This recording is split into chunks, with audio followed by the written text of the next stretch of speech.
So you've got two properties that you whittled your search down to. How do you objectively decide which one is going to work out for you in the long term? Okay, how do you make an objective decision? I'm going to show that to you in this video. If you want expert help to help you purchase a property in Dubai, there is a link below. Hit it, click it below, and don't forget to hit the like, subscribe, and bell icon, and show us some love in the comment section.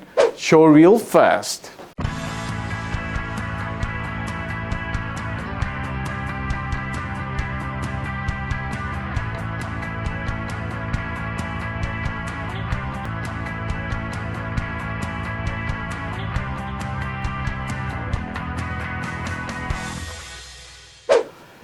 All right, guys, welcome back. So the first things first, I always suggest that you should have a very clear-cut plan, okay? Strategy is nothing but a plan. And you know what the famous saying is, anybody who doesn't have a plan then plans to fail, right? So even if you have a very simple plan written on a piece of A4 paper, set out with your advisor, that's the first thing you should have already done. That's not the subject of this video. So I'm hoping that you've already used some of my other videos to create a very solid strategy before you've gone into the market.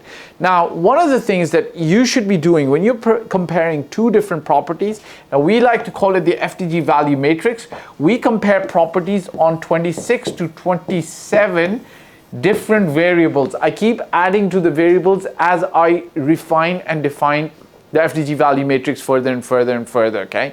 Now, to give you an objective view of comparing two properties, I'm going to give you a very quick, small example. Not all 26 of them are going to get used over here right now, but I want to be able to give you a very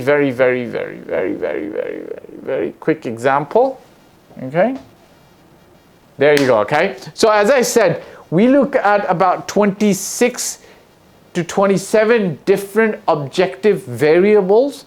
We assign a number to them. So 6 to 7, 8 or 9 as numbers to the different situational variables, and then we are able to objectively evaluate between two different properties, okay? I want to share with you in another video another approach to compare two properties. That's the simple pros and cons approach, but let's do the objective FDG value matrix approach. I'm going to list it. For instance, let's say you're comparing two properties in downtown or Palm. It could be actually the two properties could be in the same building or the same area as well, okay?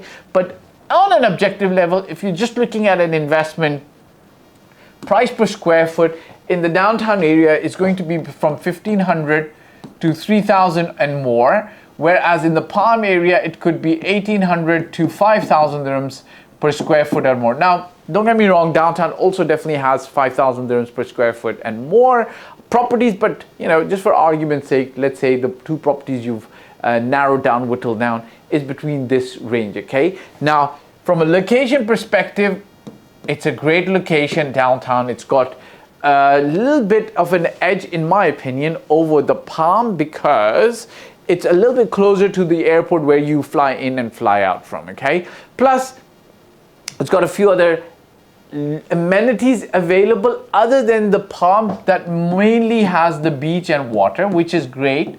And I will explain to you why the beach and water, when you do a pros and cons analysis, makes a lot more sense when you do a pros and cons analysis from your own strategy perspective, okay? So if you've given in your strategy, okay, pros and cons analysis allows for a lot more subjective view of a property, whereas this is more objective, okay? So location wise, I would rank downtown a little bit better than Palm in just my personal opinion, whereas Palm's not far behind. It's just though has only one thing generally great happening for it, which is water, whereas downtown has Burj Khalifa, Dubai Mall, the boulevard, the fountains, and connectivity to the rest of Dubai, which is faster, okay?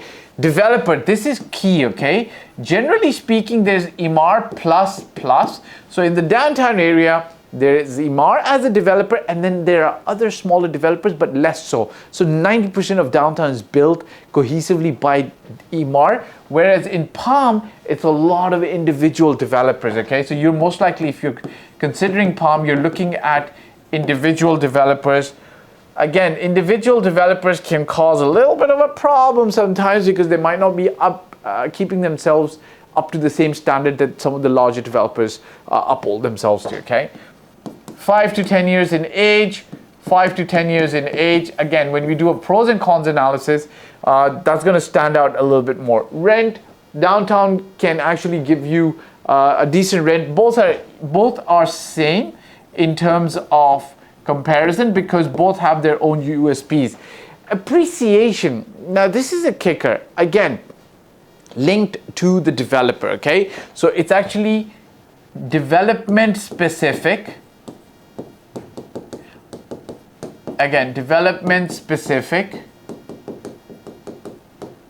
You're going to have to look at a lot of other factors to know which one's going to give you more appreciation, okay? Amenities wise, definitely I personally believe that over here you've got water and beach, which if you've got a very like a big affinity towards that, that's great. But then amenities here, there's Burj Khalifa, there's Dubai Mall, there's the boulevard, there's the fountains, and then they've got close proximity to the airport and so on and so forth. Future, again, I'm going to give you like a little bit of a question mark here because it's going to depend on the actual development. Now, look, I've just done a very quick comparison. If you want to get access to the FDG value matrix, you can certainly buy it. We sell it at some price, we run promotions on it, or you can buy it at full price as well. But I've just given you an example on what you should be doing to objectively look at a specific property. Because what ends up happening is we then give these properties numbers, okay? So 6, 7, 8, 9,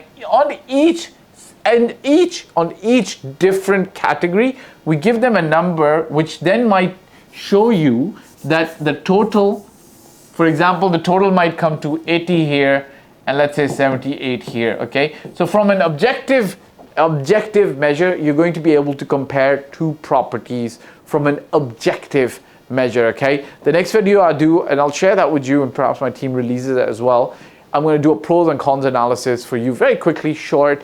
You can do it yourself as well. It helps just guide your thinking through. Look, if you were looking to purchase a property in Dubai, there's a link below as well. You can get in touch with us and we see and qualify each other if we're good to work together. Show us some love in the comment section. Ciao for now. Hey guys, thank you for watching the video. I hope you liked it. My name is Fahd Dawood. I've been doing this for 15 plus years. I started in Toronto, Canada in 2006, and since 2007 I've been based in Dubai and doing real estate in Dubai. Look, if you're looking to work with me, there's a form below and my mobile number. I do paid consulting. You can also get help from my team for services. If you like the video, press the like button, press the subscribe and the bell icon, and share it with your friends who you feel would be able to benefit from the content of this video. Last but not the least, I'll repeat, me and my team's role is always going to be to help and select the best property for you. Your role will be to invest in that property, and we will in turn invest in your life and your future. Bye for now.